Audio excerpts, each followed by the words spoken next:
Hi friends, എല്ലാവർക്കും എൻ്റെ പുതിയ വീഡിയോയിലേക്ക് സ്വാഗതം. ഇന്ന് ഞാൻ ചക്ക കൊണ്ടുള്ളൊരു പായസം വെക്കാമെന്ന് വിചാരിച്ചു. അതിനായിട്ട് ചക്ക മുറിച്ചെടുത്തിട്ടുണ്ട്.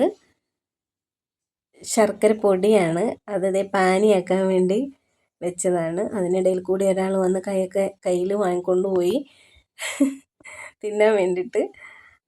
ശർക്കര പാനിയാക്കിയത് ചക്കയിലേക്ക് ഒഴിച്ചു കൊടുത്തു. അതൊന്ന് വേവിക്കാനായിട്ട് സ്റ്റൗവിലേക്ക് വെച്ചു. അതിനുശേഷം 2 സ്പൂൺ അരിപ്പൊടി എടുത്തിട്ട് അത് കുറേശ്ശെ വെള്ളം ഒഴിച്ച് കട്ടയില്ലാതെ ഒന്ന് ലൂസാക്കി എടുക്കുന്നുണ്ട്. ആ ലൂസാക്കിയ അരിപ്പൊടി ചക്കയിലേക്ക് ഒഴിച്ചു കൊടുത്തു.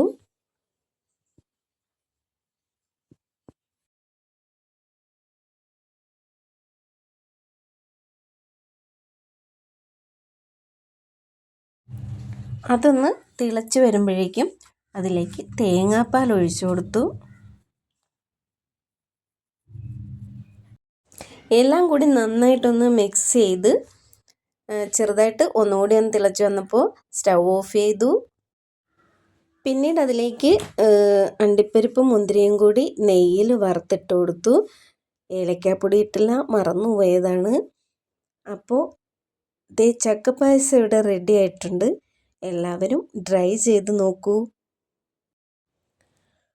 അറിയാതെ തെളിവേനലിൽ കുളിർമാരിയായി പെയ്തു നീ, അറിയാതെ തെളിവേനലിൽ കുളിർമാരിയായി പെയ്തു നീ,